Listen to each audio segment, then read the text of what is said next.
안녕하십니까. 대치 아이디 입시연구소 이유종 소장입니다. 자, 오늘 여러분과 함께 살펴볼 내용은 미래 유망산업 분야 탐구를 통해서 지망학과를 탐색해보는 시간을 갖도록 하겠습니다. 자, 참고로 이거는 시리즈로 나갈 예정인데요. 자, 첫 번째 분야로 그린 바이오 분야에 대해서 살펴보기로 하겠습니다. 자, 본격적으로 내용을 말씀드리기 앞서서 제가 이 영상을 준비하게 된 이유를 잠깐 짧게 말씀드리겠습니다. 자, 제가 학부모님 상담 시에 가장 많이 받았던 질문 및 내용들에 대해서 말씀드리면, 자, 여기 졸업해서 무슨 일을 하나요? 그리고 학과 이름 및 학과 편성이 우리 때랑 너무 다르다라는 말씀들을 가장 많이 하셨습니다. 그래서 자, 이 영상의 주요 내용은 일단 첫 번째로는 각 기업 경제연구소에 미래 산업 전망을 하고 있는 보고서들이 있습니다. 보통 이런 기업 경제연구소나 아니면 미래 예측 연구소는 보통 향후 짧게는 5년 아니면 길게 10년 이상의 우리나라 미래 산업의 어떤 현황이나 이런 것들에 대해서 연구하는 보고서들을 많이 작성을 해놨기 때문에 우리가 일단 그 부분을 보는 것이 매우 중요하다는 생각이 들어서 이걸 통해서 우리가 유망산업 분야가 어떤 게 있는지를 한번 살펴보도록 하겠습니다. 그리고 두 번째로 이를 통해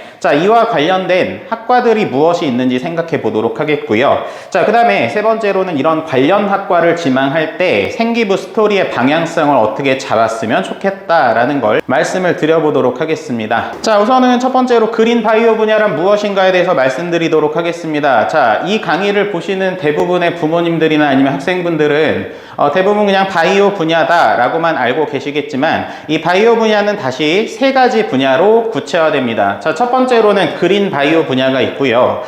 좀 더 구체화시켜보면 그린 바이오란 농업과 식품과 자원 분야라고 볼 수 있겠습니다. 두 번째로는 레드 바이오 분야인데요.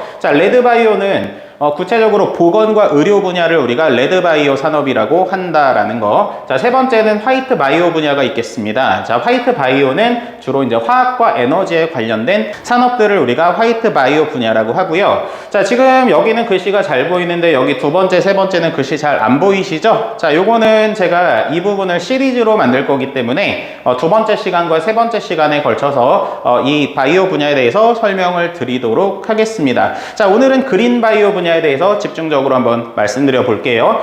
일단 첫 번째로 그린 바이오는 우리가 크게 보면 맞춤형 혁신식품, 그 다음 두 번째 생명자원 분야, 그 다음 세 번째로는 식물 공장 분야가 있고요. 어떤 내용인지 살펴보겠습니다. 맞춤형 혁신식품이란 식품의 바이오 기술을 접목한 차세대 대체식품, 일단 대체식품 분야가 있군요. 우리가 언뜻 떠오르는 대체식품 뭐가 있나요? 맞죠? 인공육 요런 거 있죠, 그죠? 아니면 배양육 요런 게 있어요, 그죠? 그다음 두 번째 고령 친화 제품이 있고요. 메디푸드, 그다음 포스트 바이오틱스 요런 분야가 있겠습니다. 그리고 생명자원 분야에는 종자, 그다음에 농림 해양 소재, 그다음 미생물 등 생명자원 소재를 다루는 그런 분야라고 보시면 되겠고요. 세 번째는 식물 공장인데요. 환경 조건을 제어하고 그다음 조직 세포 배양 등 바이오 기술을 활용하는 농작물 생산 시스템이다. 말이 굉장히 어렵죠. 뒤로 넘어가 보겠습니다. 말씀드렸던 대로 그린바이오 분야의 관련 동향에 대해서 살펴보기로 하겠습니다. 지금부터 보여드리는 것들은 어떤 보고서 또는 관련 기사를 주로 보여드리도록 하겠습니다. 일단 첫 번째로는 KDB 미래전략연구소의 분석 자료에서 따와봤습니다. KDB는 산업은행을 말하는 거죠. 일단 첫 번째입니다. 정부는 바이오 산업 혁신 대책의 일환으로 그린 바이오 산업을 육성하고 있으며, 이미 그린 바이오 산업을 정부 주도로 육성을 하고 있다라는 내용이고요. 이와 관련해서 국내 곤충 산업을 첨단 생명 소재 산업으로 발전시키고자 지원 중이다. 지원 중이라는 거죠. 지원할 것이 아니고 이미 시작했다라는 거예요. 그런데 우리가 이제 눈여겨볼 건 요거예요. 곤충 산업이구나. 곤충 산업. 이 곤충 산업을 굉장히 전망을 밝게 보고 있다는 걸 알 수 있다는 거죠. 더 보겠습니다. 그린 바이오 산업의 5대 유망 산업으로는 첫 번째로 마이크로 바이옴 분야가 있다. 마이크로 바이옴이란 무엇이냐? 언뜻 생각이 잘 안 나실까봐 요 밑에 특정 환경, 특히 장내 미생물 총합을 의미한다. 그러니까 우리 쉽게 말해서 장내 미생물 환경에 관한 그런 산업이구나. 그게 마이크로 바이옴 분야구나 라고 보시면 되겠습니다. 자, 이건 여담이긴 한데요. 이 마이크로바이옴 분야가 왜 중요할까요? 자, 조금 관심 있게 보셨던 분들은 아마 그런 기사를 보셨을 겁니다. 뭐냐면, 자, 코로나 백신이 사람마다 효과가 좀 다르죠. 어떤 사람은 돌파 감염이 안 되는데 어떤 사람은 돌파 감염이 잘 된다. 그쵸? 그 다음에 또 어떤 치료제, 어떤 병에 있어서 치료제가 어떤 사람한테는 굉장히 효과가 좋은데 반해서 어떤 사람은 효과가 좀 덜 좋다. 이런 어떤 그 효과의 차이를 보셨을 겁니다. 그죠? 여러분이 직접 뭐 느끼시기도 하고 아니면 관련 기사 이런 것들을 보셨을 텐데요. 자, 그 원인이 무엇일까? 이제 여러 방면으로 이렇게 연구를 많이 하고 있는데요. 자, 그 중에 한 가지 이유가 장내 미생물 환경이 다르면 똑같은 약물이라도 그 치료 결과가 다르다고 합니다. 그래서 그렇게 해서 출발한 분야가 마이크로바이옴 분야고, 그래서 장내 미생물 환경을 어떻게 만들어주면 치료 효과를 높일 수 있는가에 대해서 열심히 연구하는 분야 중에 하나가 이 마이크로바이옴 분야라고 합니다. 자, 그 다음에 두 번째로는 대체식품 메디푸드, 그 다음 세 번째 종자산업, 네 번째 동물용 의약품, 그 다음 기타 생명소재. 자, 여기에 들어가죠. 곤충, 해양산림, 선정. 자, 요게 그린바이오 산업의 5대 유망 산업이다. 이렇게 이제 눈여겨보시면 되겠고요. 자, 계속 보겠습니다. 정부는 2019년 9월 곤충 사육을 이미 축산업 대상으로 규정을 하였다. 자, 할 것이다가 아니고 이미 했다는 거죠. 곤충 사육을 축산업으로 보고 있다라는 거예요. 자, 그리고 농업인의 지위를 인정한다. 자, 그리고 각종 지원 정책을 시행 중이다. 시행할 것이다가 아니고 이미 시행하고 있다라는 거죠. 자, 3년 됐습니다. 3년. 그죠?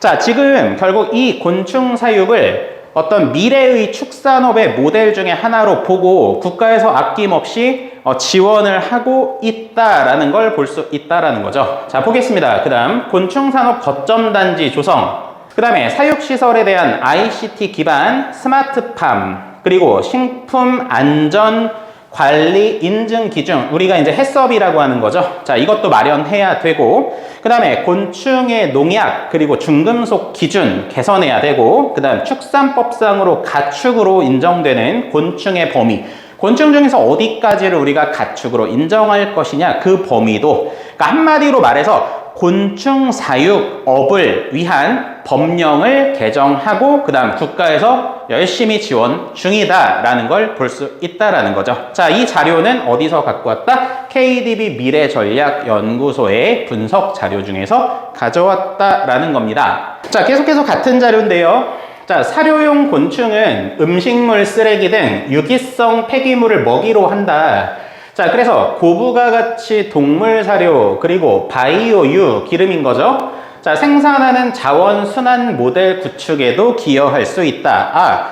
결국에 곤충은 식용으로 사용될 수도 있으나 우리가 환경적인 측면에서도 곤충을 활용할 수 있다라는 겁니다. 그죠? 음식물 쓰레기 문제 굉장히 심각하죠. 그죠? 자, 그 다음에 또 우리가 석유 대체제로서 바이오유라는 걸 생산하는데 곤충을 사용할 수 있겠다라는 얘기죠. 자, 곤충의 먹이는 주로 음식물 쓰레기로 대표적인 사료용 곤충인 동해 등에의 처리 효율은 80%에 달한다고 알려져 있다. 자, 요 곤충이 음식물 쓰레기의 80%를 분해를 해내는구나 라는 걸 알 수 있다는 거죠. 자, 초기에 곤충 산업은 의료용 소재나 아니면 식용 곤충 생산에서 시작하였으나, 자, 최근에는 우수한 단백질원, 자, 요게 중요합니다. 곤충을 우수한 단백질원으로 보고 있다는 것. 자, 뒤에 가면 굉장히 중요한 사실을 알게 되십니다. 자, 그래서 사료용 곤충으로 무게 중심이 이동하고 있다라는 거. 자, 참고로 곤충 사료는 넙치, 그 다음에 조피볼락, 자, 요렇게 물고기를 양식하는데 사료로 쓰이기도 하고, 그 다음 반려동물 사료로 쓰이기도 하고, 그 다음에 식물성 단백질을 대체하는 양돈 사료로서 활용도 가능하다. 자, 그래서 결국 일단 초기에 곤충 산업은 이런 소재 분야로 출발을 했으나 점차 단백질, 우수한 단백질을 얻을 수 있는 그런 공급원으로서의 역할을 차지해가고 있으며 국가에서 주도적으로 그걸 뒷받침해주고 있다는 얘기입니다. 자, 참고로 여기는 국내외 사료용 곤충 관련 주요 업체 현황이니까 제가 요거 밴드에 올려드리면 한번 보시기 바랍니다. 자, 이제부터 신문 기사 몇 개를 보시겠습니다. 자, 첫 번째로는 서울신문 기사고요. 자, 요거는 2022년 3월 10일자 기사입니다. 불과 뭐 한 달도 안 됐네요. 그죠? 자, 제목은 롯데제과가 귀뚜라미 분말을 만드는 기업에 100억 원을 투자한 이유가 무엇일까? 이게 제목입니다. 롯데제과는 대표적인 과자를 만드는 회사죠. 식품회사입니다. 그죠? 자, 그런데 자, 지금 이 회사에서 귀뚜라미 분말을 만드는 기업에 무려 100억이나 투자를 했다고 합니다. 자, 기사 한번 보겠습니다. 롯데제과가 미래 먹을거리로 주목받고 있는 대체 단백질 산업 투자에 나섰다. 자, 여기 대체 단백질이란 용어가 나오는군요. 그죠? 자, 좀 더 읽어볼게요. 롯데제과는 최근 식용 곤충 제조기업 아스파이어 푸드그룹에 약 100억 원을 투자했다고 10일 밝혔다. 이번 투자는 한국투자 노블푸드 신기술 사업투자 조합을 통한 펀드 출자 형태로 이루어졌다. 자, 조금 더 읽어보겠습니다. 2016년 설립된 아스파이어 푸드그룹은 자, 귀뚜라미를 이용한 단백질 분말 제품 분야에 특화된 푸드테크 기업이다 라는 거죠. 푸드테크라는 용어도 기억해 두시는 게 좋겠죠. 자, 독자적인 귀뚜라미 사육 방식을 개발하고 인공지능과 스마트팜 기술을 접목시켜서 무인 자동 생산 시스템으로 이를 발전시켰다라는 겁니다. 자, 롯데제과는 결국 귀뚜라미 분말을 만드는 회사에 100억 원을 투자했다는 거죠. 왜 그랬을까요? 그쵸? 앞에서 곤충의 쓰임새 중에 어떤 쓰임새가 늘어나고 있다고 그랬죠? 우수한 단백질 공급원으로서의 곤충의 가능성을 점점 크게 보고 있다라고 얘기를 했었죠. 각 기업들이 이렇게 움직이고 있다라는 얘기입니다.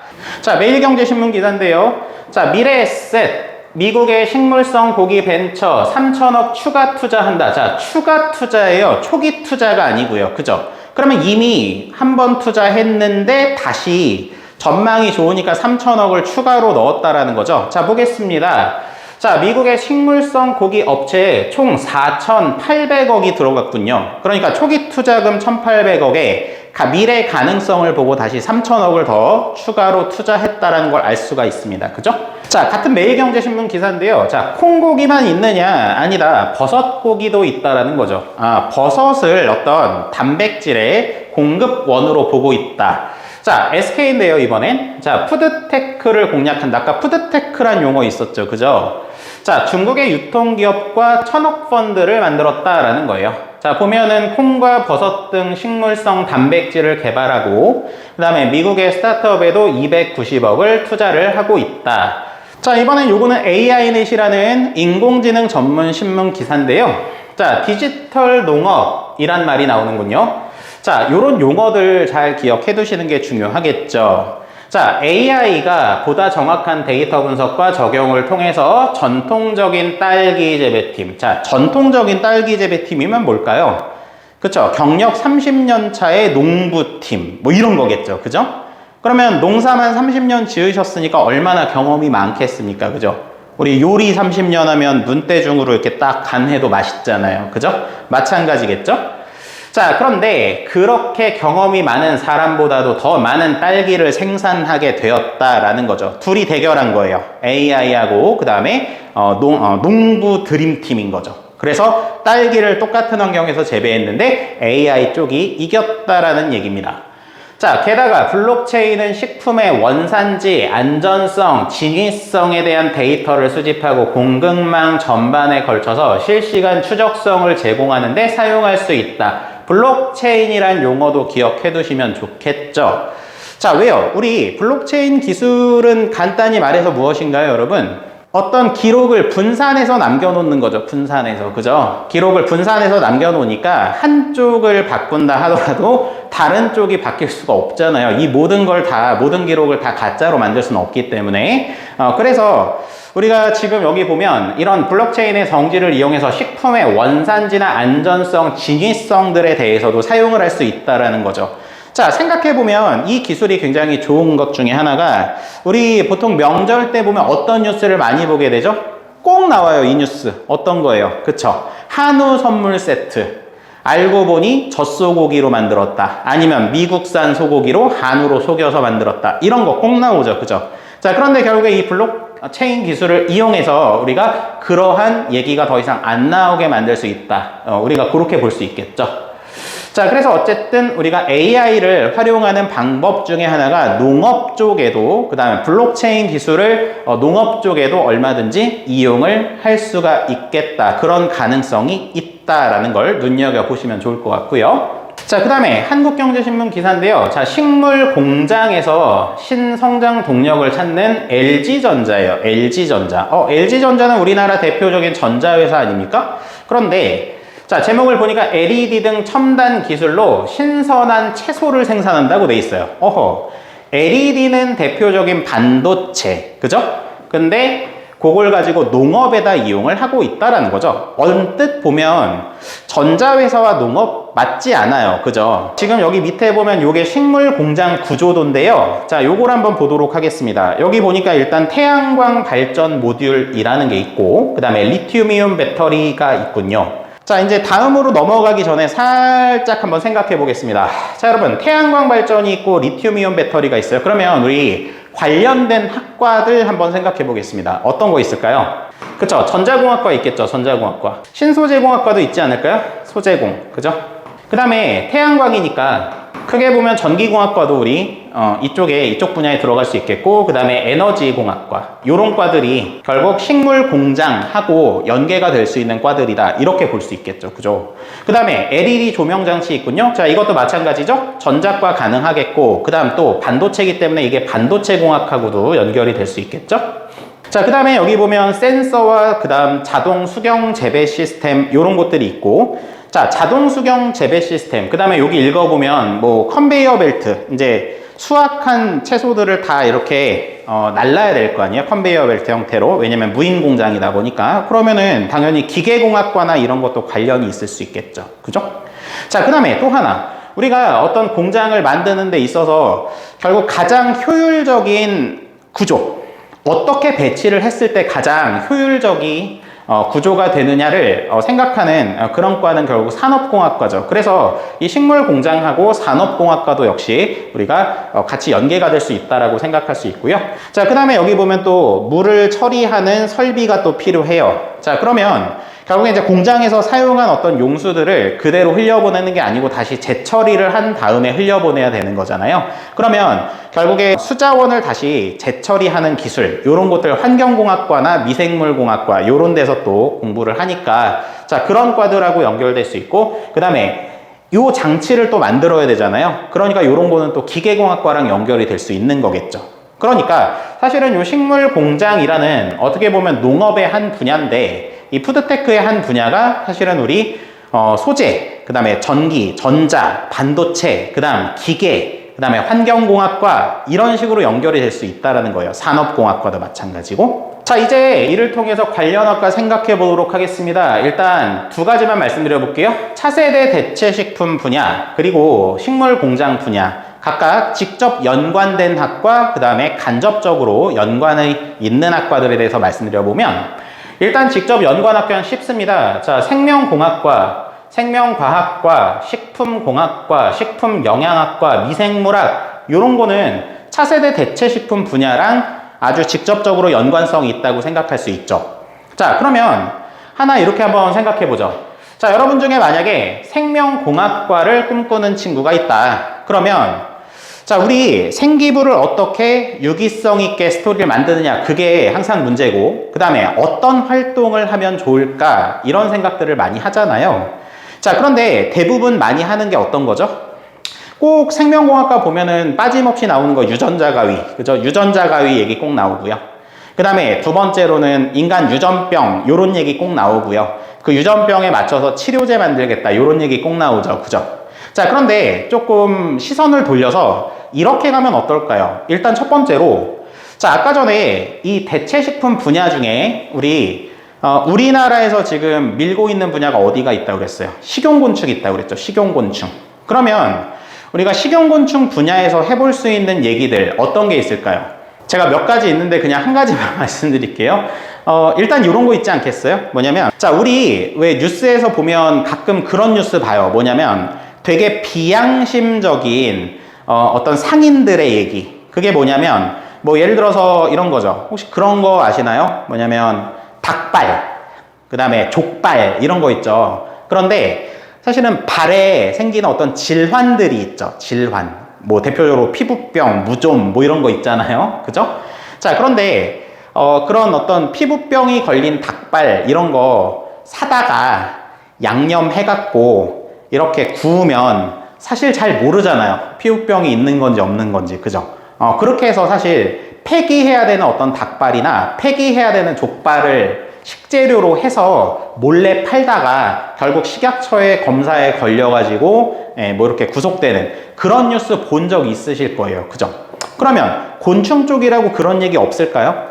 일단 첫 번째, 곤충도 유전병이 있을 수 있겠죠. 예, 곤충도 유전병이 있을 수 있어요. 그런데 사실 곤충의 유전병에 대해서 우리가 그렇게 관심 있게 생각하진 않았을 거예요. 그런데 얼마든지 곤충도 유전병이 생길 수 있는 가능성이 있는 게, 자, 우리 보통 유전학적으로 근친교배를 하게 되면 어떻게 돼요? 유전병이나 이런 거 생길 확률이 높은 거죠. 그죠? 그러면 예를 들어서 어떤 곤충을 굉장히 많이 사육을 하게 되잖아요. 그러면 그렇게 대량으로 사육하는 어떤 환경 속에서 어떤 근친교배라든지 이런 것들이 생길 수도 있는 거겠죠. 그래서 그렇게 해서 생겨난 어떤 돌연변이 곤충들, 그런 게 만약에 식재료로 섞인다면 어때요?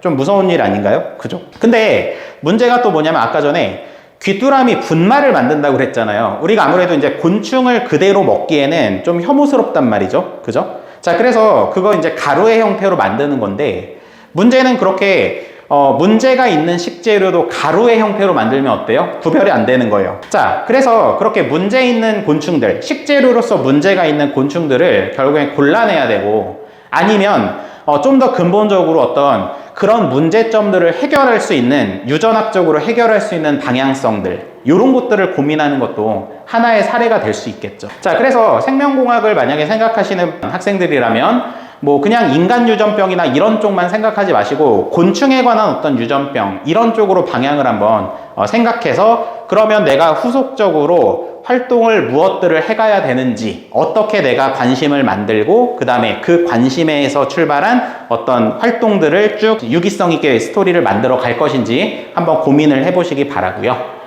자, 그 다음에 간접적으로 연관되는 과들도 있겠죠. 경영학과랑 경제학과, 그리고 말씀드렸듯이 환경공학과 등 이런 과들도 역시 지금 이런 차세대 대체식품과 간접적으로 연관성이 있다라고 보여요. 환경공학과인데요. 환경공학과 같은 경우는 아까 축산업에 어떤 문제가 있다고 그랬어요? 예, 축산업이 그 전 세계에서 탄소 배출하는 양의 17% 정도 차지한대요. 그래서 자, 탄소 중립 시대에 곤충을 이용한 대체식품을 만드는 게 굉장히 중요한 일이다라는 거고, 그래서 탄소 중립 쪽으로, 그리고 수질보호는요, 여러분 그 동물 축사 근처에 보면은 분뇨 문제가 항상 있죠. 분뇨. 그러니까 동물의 어떤 분뇨가 뭐 강이나 이런 쪽으로 흘러 들어가지고 오염이 생기고 그런 부분이 있단 말이에요. 항상. 근데 자, 이런 부분도 챙겨볼 수 있다. 결국에 대체식품을 통해서 결국 수질보호나 이런 쪽도 생각을 해볼 수 있다라는 거죠.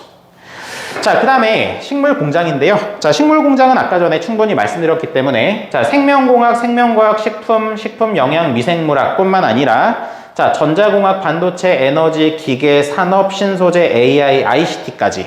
자, 이렇게 굉장히 다방면에 걸쳐서 엮여있는 그런 산업이라고 볼 수가 있습니다. 그리고 간접적으로 역시 경영이나 경제 역시 이쪽하고 간접적인 연관성이 있다고 생각해 볼 수 있겠습니다. 자, 그래서 여러분, 요런 학과들을 가고 싶다라고 했을 때 내가 남들하고 조금 다르게 특색 있는 활동들을 뭘 생각해 볼 수 있을까를 고민해 보시라는 거죠. 이렇게 해서 마무리를 해 보았고요, 여러분. 자, 이 영상이 도움이 되셨다면 좋아요, 댓글, 그리고 채널 구독, 요거 세 가지 꼭 부탁드리도록 하겠습니다. 자, 저는 지금까지 대체 아이디어 입시연구소 이유종 소장이었고요. 자, 다음번에 레드바이오 분야 2탄으로 찾아뵙도록 하겠습니다. 고맙습니다. 감사합니다.